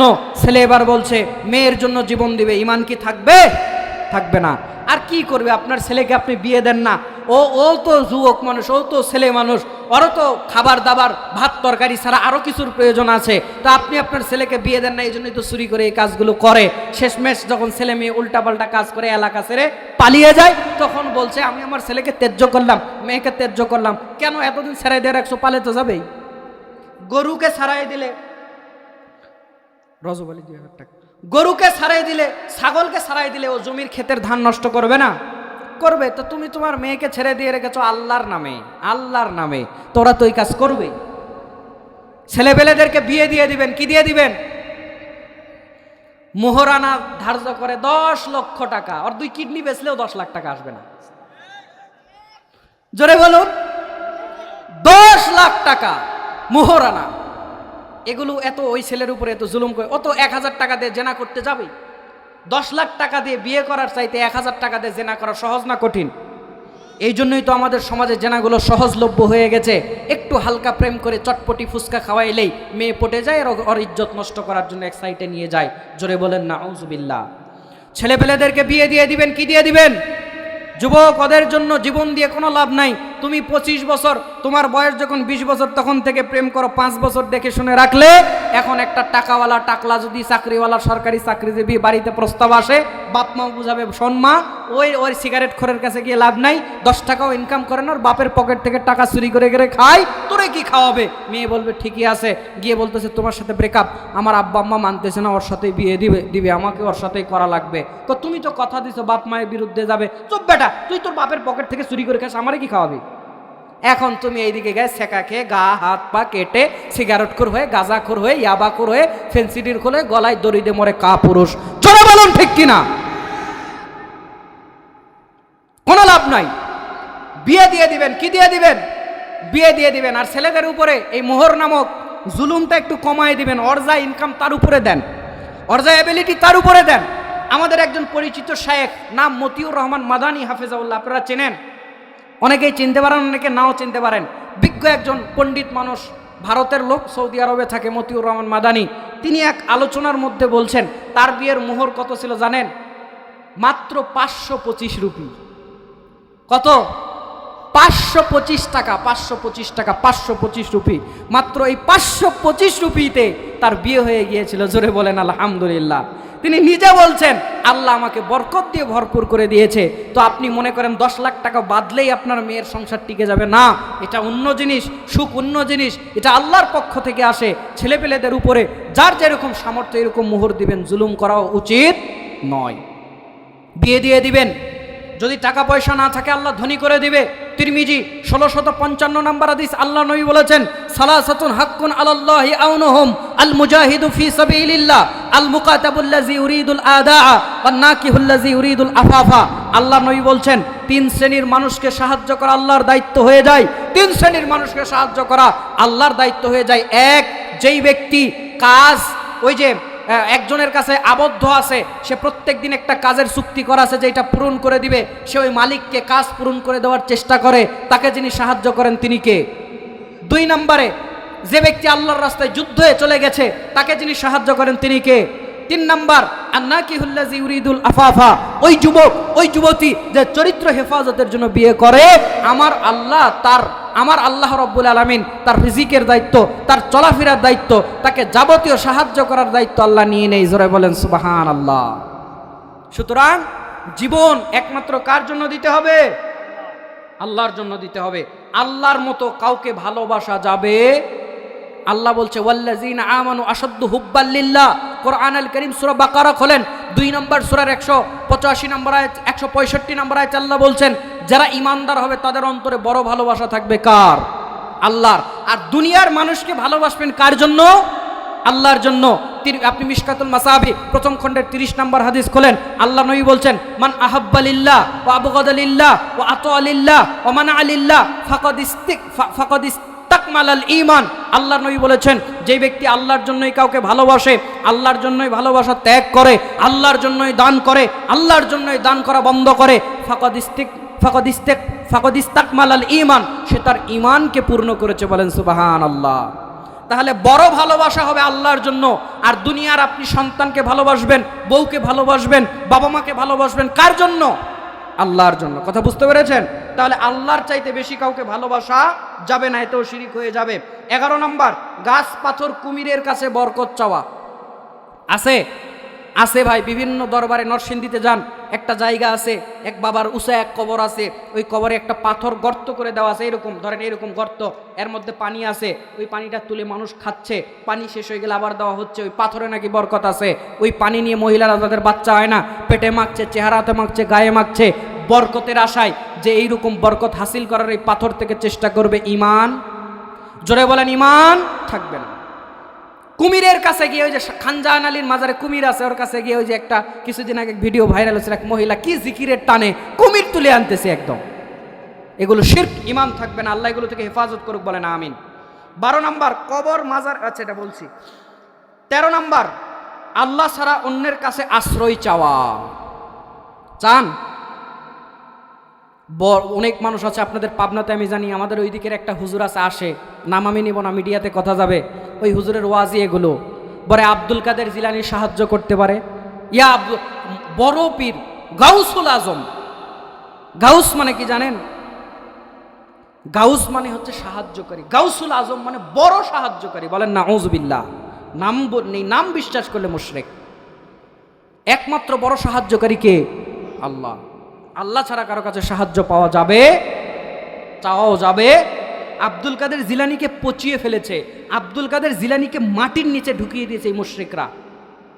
বলছে আব্দুল কাদের জিলানী মায়ের পেট থেকে 18 পারা কোরআন মুখস্থ করে আসছে। এরকম ওয়াজ শুনছেন আপনারা? সুবহানাল্লাহ না নাউজুবিল্লাহ? জোরে বলেন। যেই ব্যক্তি এই কথা বলবে এবং বিশ্বাস করবে, বুঝে সুঝে যদি বিশ্বাস করে, বেঈমান, কাফের, আর ঈমান নাই। আব্দুল কাদের জিলানী মায়ের পেট থেকে কোরআন মুখস্থ করে বের হয়েছে, এই কথা যদি কেউ বিশ্বাস করে ওর ঈমানই থাকবে, যদি বুঝে সুঝে হয়, না বুঝে হইলে ভিন্ন কথা। বলবেন এত বড় কথা কিভাবে বললেন? আব্দুল কাদের জিলানী ভালো মানুষ ছিল, তার ব্যাপারে আমার কোনো কথা নাই। তিনি শাফি মাযহাবের মানুষ ছিলেন, তিনি একজন নিঃসন্দেহে ভালো মানুষ ছিলেন, কোনো সন্দেহ নাই। তবে তাকে পচিয়ে ফেলেছে কে? বর্তমানে এই সময়ের লোকেরা। বলছে আব্দুল কাদের জিলানীর বাসায় একদিন ফকির এসেছে ভিক্ষা চাওয়ার জন্য, এসে সালাম দিয়েছে, আসসালামু আলাইকুম। আব্দুল কাদের জিলানী দুইবার বলল ওয়ালাইকুম আসসালাম, ওয়ালাইকুম আসসালাম। দেখেন গাঁজাখোরদের গল্প, ওয়ালাইকুম আসসালাম, ওয়ালাইকুম আসসালাম। দুইবার কেন বললে? বলছে একবার সালাম নিলাম এই জন্য, আজকে সালাম দিয়েছেন তাই। আরেকবার সালাম নিলাম, আমি মায়ের পেটে ছিলাম, সেই সময় সালাম দেওয়া হয়েছিল, কেউ সালাম নেই নাই, ওই সালামের জবাব আজকে দিলাম। গাঁজা এগুলা পানিতে দিয়ে খায় নাকি চাবায় চাবায় খায় আল্লাহ ভালো জানে। আবার বলছে আব্দুল কাদের জিলানী মুনকির নাকিরকে কবরের মধ্যে বেঁধে ছেঁধে রেখে দিয়েছে। ভাই আমার ভিডিওতে আমার কাছে দেখাবো, আপনি আপনাকে বিশ্বাস না হলে আসেন। আমাকে বলা হলো এই আকীদার কিছু লোক নাকি এলাকাতে আছে, কালকে তাদের কানে পৌঁছায় দিবেন। আব্দুল কাদের জিলানী একেবারে হাত পা বেঁধে মুনকির নাকিরকে কবরের সাইডে রেখে দিচ্ছে। আরে বাপরে বাপ, এত মানুষ মরে যায়, হিসাব নিকাশ হয় না, মুনকির নাকির গেল কই? প্রশ্নের কবরের সওয়াল জবাব হবে কখন? কারণ মানুষ তো প্রতিদিন কত মরতেছে। আরে আল্লাহ নাকি জিবরিলকে বলতেছে, জিবরিল খবর নাও তো, মালাক ওই হলো মুনকির নাকির কোথায় আছে। খবর নিয়ে দেখা যাচ্ছে আব্দুল কাদের জিলানী হাত পা বেঁধে কবরের কোণায় ফেলে রাখছে। কে রে ফেলে রাখছো কেন? বলছে এরা এসে আমাকে সালাম দেয় নাই, তাই শুরুতে এসে মান রব্বুকা মা দিনুকা শুরু করে দিছে, এই জন্য বেঁধে রেখে দিছি। তো বলছে তাহলে এদেরকে এখন ছাড়বেন কি করলে? আল্লাহর কাছে গেছে জিবরিল আমিন, বলছে হচ্ছে ওই যে আপনার কি বলে আব্দুল কাদের জিলানী বেঁধে রেখেছে, কি করা যায়? তো বলছে আব্দুল কাদের জিলানী কি চাই শুনে আসো। শুনতে গেছে, বলছে এই বাগদাদের মাটিতে যত মানুষ মরবে আর কবর দেওয়া হবে, একটারও কবরে আযাব দেওয়া যাবে না। তা আল্লাহর কাছে জিবরিল আমিন এসে বলছে আব্দুল কাদের জিলানী এইটা চেয়েছে, মানে এগুলো নাকি আল্লাহ জানে না, জিবরিল এসে বললে জানে, নিয়ে গেলে জানে, তার আগে আল্লাহ জানে না। যাই হোক, কি মজার, এরা সারাদিন এগুলো গল্প বানায় আর রাত্রে মাহফিলে এসে বলে। তারপর আল্লাহ বলল আব্দুল কাদের জিলানী এইটা কেন? যদি বলতো পুরা পৃথিবীর কাউকে কবরে আযাব দেওয়া যাবে না, এইটা মেনে নিয়ে হলেও মুনকির নাকিরকে আমি ছুটাই নিতাম। বলেন না আউযুবিল্লাহ। মুনকির নাকিরকে বেঁধে কবরে রেখে দিছে। আরেকটা আব্দুল কাদের জিলানী, আমার ভাইরা, ওই যে হচ্ছে কি হলো, একদিন সবাই বলছে আপনি নাকি বড় ওলি। এক দোকানে গেছে, তো ডিম ভাজা হচ্ছে, বলছে আপনি যদি মুরগির মধ্যে বাচ্চা ফুটাই দিতে পারেন তাহলে বিশ্বাস করবো আপনি ওলি। তো আব্দুল কাদের জিলানী ওর মধ্যে বাচ্চা ফুটাই দিছে, ভাজা ডিমের মধ্যে বাচ্চা ফুটাই দিছে, বাচ্চা বের হয়ে চিউ চিউ করতেছে। বলেন না আউযুবিল্লাহ। জীবন দেয় কে? মারতে পারে কে? তো জীবনের মালিক আপনার মালিক তো আব্দুল কাদের জিলানীকে বানায় দিলেন। আবার গানও বানাইছে, ভাজা ডিমে তাজা বাচ্চা দিলেন গো ফোটাইয়া আমার বড় পিরাউলিয়া, ভাজা ডিমে তাজা বাচ্চা দিলেন গো ফোটাইয়া। আবার বাচ্চাই তাজিম করে বড় পীরকে চিউ চিউ করিয়া, বাচ্চাই তাজিম করে বড় পীরকে চিউ চিউ করিয়া, ভাজা ডিমে তাজা বাচ্চা দিলেন গো ফোটাইয়া। জোরে কন্যা নাউজুবিল্লাহ। আমার ভাইরা, এই সমস্ত আকীদা লালন করলে ঈমান আপনার থাকবে না। শুধু তাই নয়, যেই মানুষরা বিশ্বাস করবে আব্দুল কাদের জিলানী মায়ের পেট থেকে কোরআন মুখস্থ করে এসেছে, ওই ব্যক্তি কোরআন অস্বীকার করার অপরাধে লিপ্ত হয়ে গেল। জোরে কন্যা আউযুবিল্লাহ। কোরআন আল কারীম সূরা নাহাল দলিল নেন। কোরআন আল কারীম সূরা নাহাল 16 নম্বর সূরার 14 নম্বর পারার 78 নম্বর আয়াতে আল্লাহ বলছেন, ওয়াল্লাহু আখরাজাকুম মিন বুতুনি উম্মাহাতিকুম লা তা'লামুনা শাইয়া। আল্লাহ বলছে তোমাদেরকে আমি মায়ের পেট থেকে বের করেছি এমন অবস্থায় যে তোমরা কিছুই জানতে না। আল্লাহ বলছে প্রত্যেক মানুষকে এমন অবস্থায় মায়ের পেট থেকে বের করেছি যে তারা কিছুই জানতো না। আর আপনি বলছেন আব্দুল কাদের জিলানী 18 পারা কোরআন মুখস্থ করে বের হয়েছে। এখন বলেন হুজুরের কথা বিশ্বাস করবেন না আল্লাহর কথা? আল্লাহ বলছে 18 পারা কোরআন মুখস্থ করে কেন? একটা মানুষ মায়ের পেট থেকে নোকটাও মুখস্থ করে আসে না। জোরে বলেন সুবহানাল্লাহ। কথা কার? খেয়াল করুন, আয়াতটা মিলান বাসায় গিয়ে। আল্লাহ বলছেন তোমাদেরকে আমি তোমাদের মায়ের পেট থেকে বের করেছি এমন অবস্থায় যে তোমরা কিছুই জানতে না। আল্লাহ বলছে কিছুই জানতে না, তো আপনি বলছেন 18 পারা কোরআন মুখস্থ করে আসলো। আল্লাহ বলছে জানে না, আপনি বলছেন 18 পারা জানে। ঈমান থাকবে? যারা এই কথা বিশ্বাস করবে ব্যক্তির ঈমান থাকবে না। আমি আয়াতের দলিল দিয়ে গেলাম, যদি ভুলে যান আমাকে ফোন দিবেন, নাম্বার নিয়ে যাবেন, ফোন দিবেন, আমি আবার আয়াত নাম্বারটা বলে দিব, ওর সামনে গিয়ে আপনি মিলাবেন। আল্লাহ এদেরকে হেদায়েত দান করুক, বলেন আমিন। যাই হোক, তাহলে ইমানের হেফাজতের জন্য শিরিক করা যাবে না। এই 13টা পয়েন্ট বললাম, এই শিরিকগুলো করবেন না। আল্লাহ আমাদের শিরিক থেকে হেফাজত করুক, বলেন আমিন। 2 নাম্বার পয়েন্ট হচ্ছে আমলের হেফাজত করা। কথা বুঝতে পেরেছেন? আমলের হেফাজত করতে হবে। আমার ভাইরা, একটা গাছ আপনি লাগিয়েছেন, যত্ন না নিলে গাছটা মরে যায়। আপনি একটা সন্তান জন্ম দিয়েছেন, সুন্দরভাবে লালন পালন না করলে নেশাখোর, গাঁজাখোর, মদখোর হয়ে যায়। ঠিক তেমন আপনি যদি আমলেরও হেফাজত না করেন, আমলও সঠিকভাবে হয় না। আমলের মধ্যে শ্রেষ্ঠ আমল কি বলেন? একজন নামাজ বলছে, আপনারা কি জানেন না শ্রেষ্ঠ ইবাদতের মধ্যে সালাত এমন গুরুত্বপূর্ণ ইবাদত। সালাত এক ভিন্ন ধর্মী ইবাদত, সালাত এক উন্নত মানের ইবাদত। সালাত আল্লাহ এবং বান্দার সঙ্গে এমন এক সেতু বন্ধন, এমন এক সম্পর্কের নাম, এমন এক ইবাদতের নাম, এইটার সঙ্গে অনেক আধ্যাত্মিকতা জড়িয়ে আছে। বহু আধ্যাত্মিক লোক পাওয়া যায়, নামাজ পড়ে না, ওগুলো ভণ্ড। জোরে বলেন, ওগুলো কি? সালাত এমন এক ইবাদতের নাম, সালাত এমন এক ইবাদতের নাম, আপনি খেয়াল করুন, এর আশ্চর্য পাওয়ার দেখুন। আল্লাহর নবী সাল্লাল্লাহু আলাইহি ওয়াসাল্লাম বলছেন, 1425 নম্বর হাদিস, আল্লাহ নবী বলছেন, আউয়ালু মা ইউহাসাবু বিহিল আবদু ইয়াউমাল কিয়ামাতিস সালাহ। বান্দা যখন আল্লাহ রাব্বুল আলামিনের সামনে উঠে দাঁড়াবে, আল্লাহ রাব্বুল আলামিন প্রথম হিসাব নেবেন সালাতের। প্রথম হিসাব কিসের? সালাতের, নামাজের। আপনি আমি কি মনে করছেন আমাদের উপরে শুধু নামাজ ছিল? পূর্ববর্তীদের উপরে নামাজ ছিল না? জোরে বলেন, ছিল না? আল্লাহ রাব্বুল আলামিনের একজন নবীর মধ্যে শ্রেষ্ঠ নবীর নাম হচ্ছে ইসমাইল আলাইহিস সালাম। নাম শুনেছেন? তিনি তার পরিবারকে সালাতের কথা বলেছিলেন।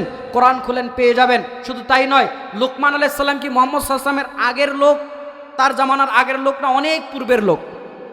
কোরআন খোলেন, সূরা লুকমান 31 নম্বর সূরার 13 নম্বর আয়াতে আল্লাহ বলছেন, লুকমান আলাইহিস সালাম তার সন্তানকে নসিহত করছে, ইয়া বুনাইয়া আকিমিস সালাহ, হে আমার বৎস সন্তান, তুমি সালাত কায়েম করো। তাহলে সালাত পূর্ববর্তীদের মধ্যেও, জোরে বলেন, পূর্ববর্তীদের মধ্যেও ছিল। মনে করেন না আমাদের উপরে আছে। আদম আলাইহিস সালাম, নূহ আলাইহিস সালাম, দাউদ আলাইহিস সালাম, সুলাইমান আলাইহিস সালাম, ইসমাইল আলাইহিস সালাম, ইয়াকুব আলাইহিস সালাম, ইউসুফ আলাইহিস সালাম, সবার উপরেই সালাত ছিল। তবে আমাদের সালাত আর তাদের সালাতের মধ্যে কিঞ্চিত পার্থক্য থাকলেও থাকতে পারে। তাদের ওয়াক্ত, তাদের নিয়ম কানুন ভিন্নতা থাকতে পারে, তবে সবার সালাতে সিজদা কমন ছিল, এতে কোনো সন্দেহ নাই। তাহলে আশ্চর্য ইবাদত সালাত, যেটা পূর্ববর্তীদের মধ্যেও ছিল। এর আরেকটা আশ্চর্যর কথা বলি, সালাতকে আল্লাহ রাব্বুল আলামিন এমনভাবে দিয়েছেন, সালাত ওই যাকাতকে আল্লাহ জিবরিল আমিনের মাধ্যমে পাঠিয়েছেন আল্লাহর নবীর কাছে। আল্লাহ রাব্বুল আলামিন হজকে পাঠিয়েছেন জিবরিল আমিনের মাধ্যমে মুহাম্মদ সাল্লাল্লাহু আলাইহি সাল্লামের কাছে। সিয়ামকে আল্লাহ রাব্বুল আলামিন পাঠিয়েছেন জিবরিল আমিনের মাধ্যমে মুহাম্মদ সাল্লাল্লাহু আলাইহি সাল্লামের কাছে। কিন্তু একমাত্র ইবাদত যেটা আল্লাহ রাব্বুল আলামিন জিবরিল আমিনের মাধ্যমে দেন নাই, সরাসরি আল্লাহ রাব্বুল আলামিন নবীকে মেরাজের রাত্রিতে তার কাছে নিয়ে গিয়ে আল্লাহ রাব্বুল আলামিন 50 ওয়াক্ত থেকে কমিয়ে 5 ওয়াক্ত সালাত দিয়েছেন। জোরে বলেন না সুবহানাল্লাহ। কি আশ্চর্য ইবাদত, যে ইবাদত আল্লাহ রাব্বুল আলামিন সরাসরি দিল।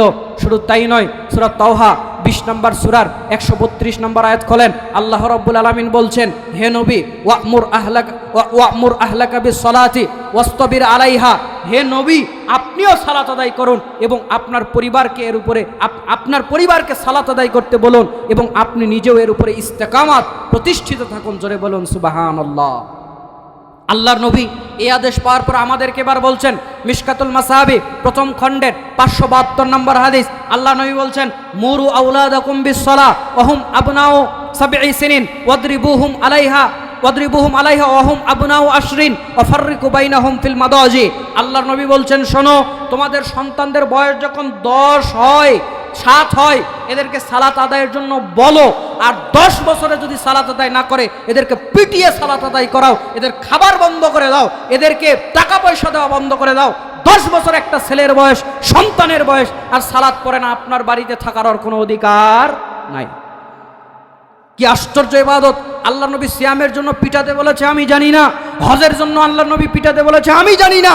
আল্লাহ নবী অন্য ইবাদত পিটিয়ে করাতে বলেছে, আমি জানি না। আল্লাহ নবী সালাতের ব্যাপারে বলেছে, 10 বছরে যদি না পড়ে, লাগে ওকে পিটিয়ে সালাত আদায় করাও, তারপরেও করাতে হবে।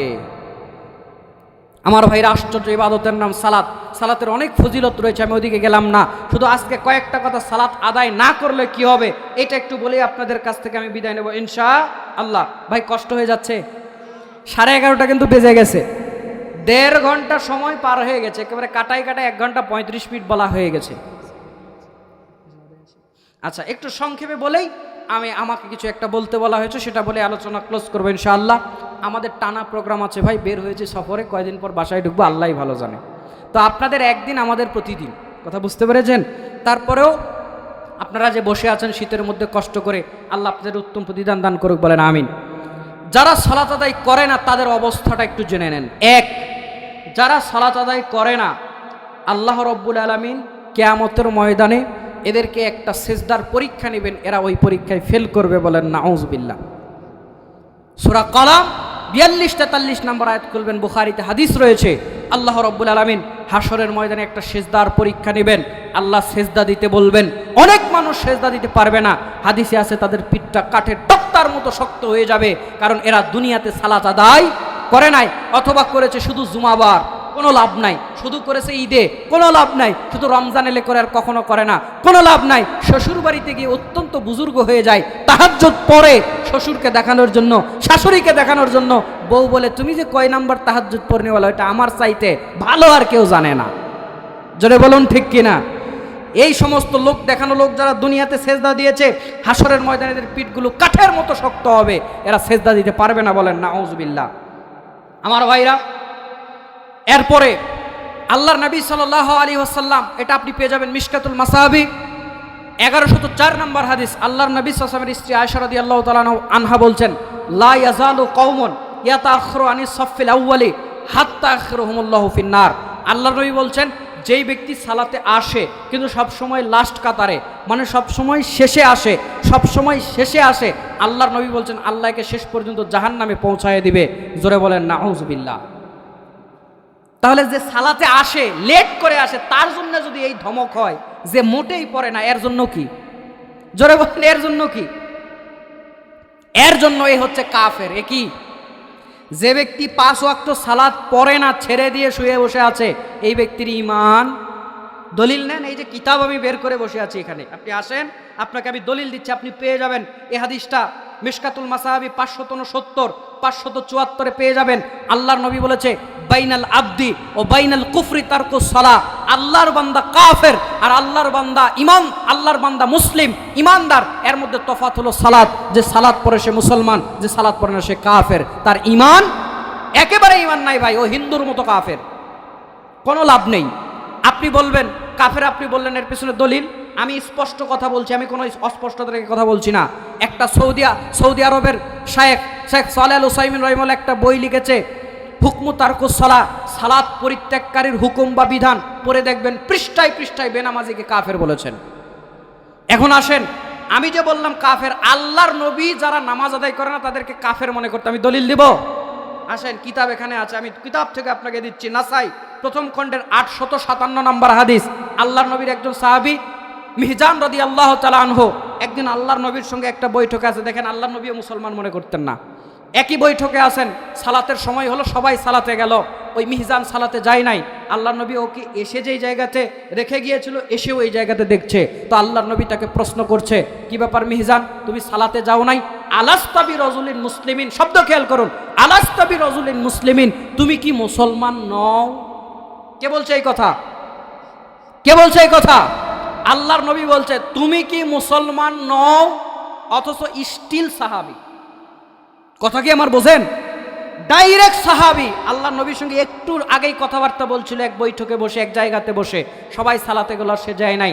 আল্লাহর নবী ফেরত এসে বলছে, তুমি কি মুসলমান নও নাকি বেঈমান কাফের মুশরিক হয়ে গেলে, সালাতে গেলে না? বলছে, আল্লাহর নবী আমি বাড়ি থেকে সালাত আদায় করে এসেছি। তখন আল্লাহর নবী বললেন, তুমি যখন বাড়ি থেকে সালাত আদায় করে এসেইছো, এইরকম লোকদের সঙ্গেও যখন জামাত হবে, তুমি তাদের সঙ্গে সালাত আদায় করবে। জোরে বলেন সুবহানাল্লাহ। তার মানে আল্লাহর নবীও বেনামাজিকে মুসলমান মনে করতেন না, সাহাবীরাও আল্লাহর নবী মুসলমান, ওই বেনামাজিদেরকে মুসলমান মনে করতেন না। দলিল আপনি কোথায় পাবেন? খোলেন তিরমিজি 2622 নম্বর হাদিস।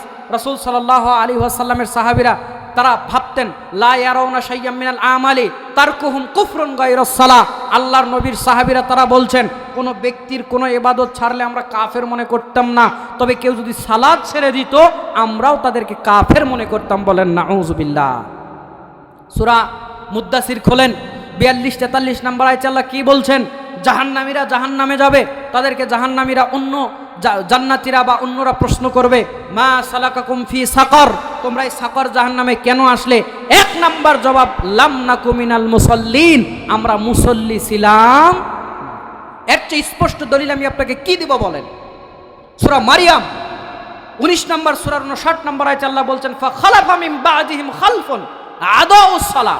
আল্লাহ বলছেন এরপরে আসলো অপদার্থ জাতি, এরপরে আসলো নিকৃষ্ট জাতি, এরপরে আসলো পদস্খলিত জাতি যারা তাদের সালাতকে নষ্ট করলো। বলেন নাউযুবিল্লাহ। একদল আছে বলে নামাজ না পড়লে কি হবে? ঈমান ঠিক আছে, তোমার কসু ঠিক আছে। এক লোক বলতেছে আমি ব্রাশ করি না, তবে আমার কোনোদিন আমি ব্রাশ করি না, তবে আমার মুখ খুবই পরিষ্কার। কি সত্যবাদী না মিথ্যাবাদী? একদিনও ব্রাশ করে না আর বলছে আমার মুখ খুব পরিষ্কার। আরো সহজ করে বলি, এক মানুষ টয়লেট বাথরুম প্রস্রাব ইউজ করার পরে টয়লেট বাথরুম করার পরে কোনোদিন পানি দিয়ে পবিত্র হয় না, কোনোদিন এগুলো ধোয় না, সোজা কথা।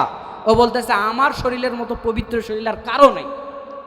সত্যবাদী না মিথ্যাবাদী? যে টয়লেট করে পিছন পরিষ্কার না করে বলে আমার চাইতে বড় পরিষ্কার আর কেউ নাই, ব্রাশ না করে মুখ পরিষ্কার না করে বলে আমার মুখের চাইতে পবিত্র মুখ আর কারো নাই, ওদের দাবি যেরকম মিথ্যা, ওই বেনামাজি বলে নামাজ পড়ি না ঈমান ঠিক আছে, ওই ব্যক্তি ওদের মতোই মিথ্যাবাদী। জোরে বলেন ঠিক কিনা? আল্লাহ রাব্বুল আলামিন এদেরকে হেদায়েত দান করুক। বলেন আমিন। সুতরাং আমরা সালাত আদায় করব তো? করব। সালাতের অনেক ফজিলত রয়েছে, দুই একটা হাদিস বলি, একটা বলি। আল্লাহ নবী সাল্লাল্লাহু আলাইহি ওয়াসাল্লাম বলছেন 570 নম্বর হাদিস মিশকাতুল মাসাহাবি, যে ব্যক্তি সুন্দর করে ওযু করে সালাত আদায় করবে ওয়া সাল্লাহুন্না লিওয়াক্তিহিন্না ওয়া আতাম্মা রুকুআহুন্না, সুন্দর করে ওযু করবে, সালাত আদায় করবে, সময় মতো সালাত আদায় করবে, রুকুকে পূর্ণ করবে, কানা লাহু আলাল্লাহি আহাদুন, ওই ব্যক্তির জন্য আল্লাহর ওয়াদা আছে, আল্লাহ তাকে মাফ করে দিবে। জোরে বলেন সুবহানাল্লাহ।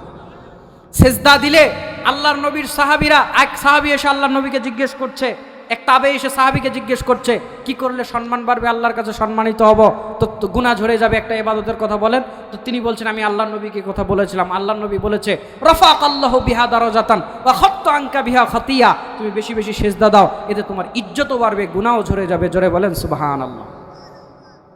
গুনাহ, আপনি যখন সালাতে দাঁড়ান, অনেক হাদিস রয়েছে, সংক্ষেপ করছি, মাথায় কাঁধে আপনার গুনাহ দেওয়া হয়, আপনি রুকু করেন, সেজদা করেন, গুনাহ জড়তে থাকে, সালাত শেষ হয়ে যায়, আপনার গুনাহ থেকে বান্দাকে আল্লাহ রাব্বুল আলামিন গুনাহ মুক্ত করে দেয়। শুধু তাই নয়, ইবনু মাজাতে হাদিস রয়েছে, আল্লাহর নবী বলেছেন আদম সন্তানের পুরো বডিকে জাহান্নাম খাবে, কিন্তু যে তাকুলু নারু ইবনু আদমা ইল্লা আসারাস সুজুদ, কিন্তু সেজদার জায়গা আগুন খাবে না। হারামাল্লাহু আলা নারি আন তাকুলা আসারাস সুজুদ, আল্লাহ রাব্বুল আলামিন সেজদার জায়গাগুলোকে খাওয়া জাহান্নামের উপরে হারাম করে দিয়েছেন। জোরে বলেন সুবহানাল্লাহ। তাহলে সবচেয়ে ভালো ইবাদত আমল হচ্ছে সালাত, আর যারা সালাত ছেড়ে দিবে এদের অন্য ইবাদতও আল্লাহ কবুল করবে না, ওর ব্যাপারেও হাদিস রয়েছে। সুতরাং আমরা আমাদের ঈমানগুলোকে ঠিক রাখার জন্য শিরিক যেন না ঢোকে, কুফর যেন না ঢোকে, মুনাফিকি যেন না ঢোকে, আমরা চেষ্টা করব আমাদের ঈমান হেফাজত করার জন্য। ঈমানের উপরে যে বইগুলো আছে এগুলো পড়ব, আকীদার বইগুলো, এবং সালাতের হেফাজত করব। এই হলো ঈমান আমলের হেফাজতের উপরে আমি সংক্ষিপ্ত আলোচনা করলাম। আল্লাহ রাব্বুল আলামিন আমাদেরকে আমল করার তৌফিক দান করুক। বলেন আমিন। আমাকে একটু হালকা করে কালেকশনের জন্য বলা হলো, আপনারা টাকা পয়সা যারা দিয়েছেন বা দেন নাই, বাকি কে কে